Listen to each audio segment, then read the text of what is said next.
¿Qué tal? Buen día, mi nombre es Pedro Huerta Muñoz, soy estudiante en la licenciatura en Educación del Centro Universitario del Norte. El día de hoy les presentaré un resumen de una revista que realicé yo personalmente de los trastornos en el aprendizaje. Los trastornos específicos del aprendizaje se manifiestan en niños con inteligencia normal o alrededor de lo normal que carecen de alteraciones sensomotoras o emocionales severas.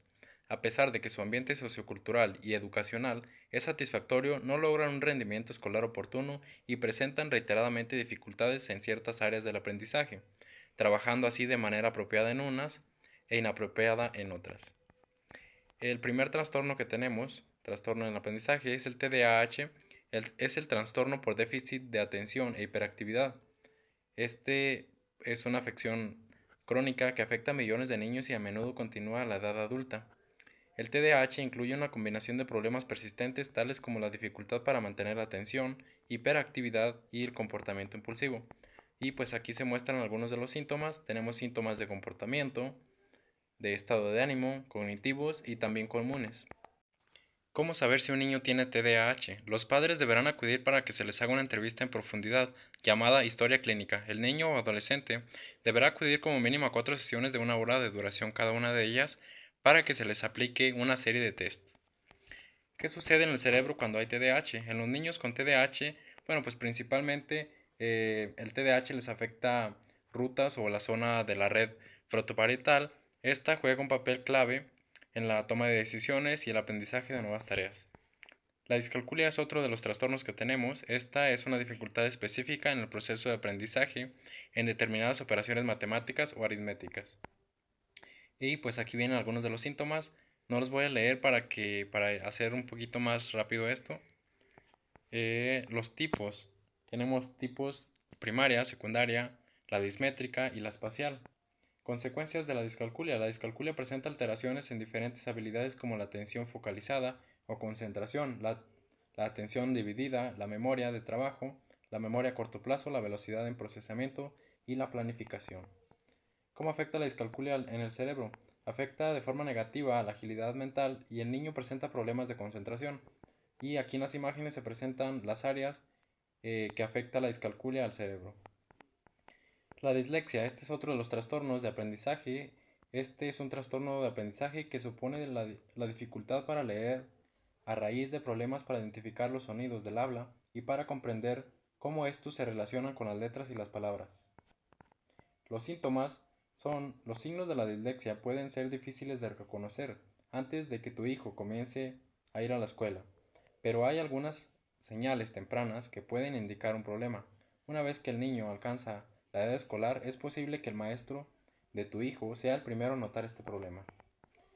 Ahí se presentan las causas. La dislexia tiende a ser hereditaria, parece estar relacionada con ciertos genes que afectan la forma en la que el cerebro procesa la lectura y el lenguaje, y con factores de riesgo presentes en el cerebro.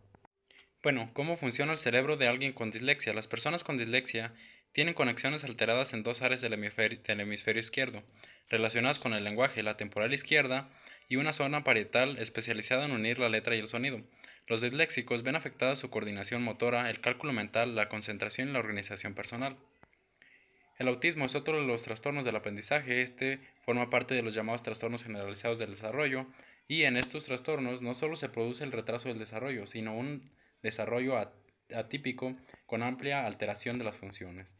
Los síntomas son falta de contacto en el entorno, movimientos corporales estereotipados, anomalías en la emisión, forma y contenido del lenguaje, entre otros que ahí se presentan. Las causas, bueno, aquí nos dice que no se conoce la causa del autismo, aunque se sabe que es un trastorno genético.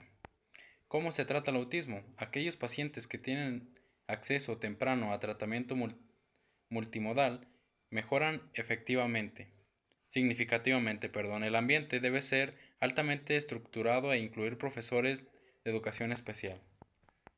Daños al cerebro. La mayoría de los estudios de imágenes cerebrales en el autismo se centran en el cerebro, que es más grande que el cerebelo, a pesar de tener menos neuronas.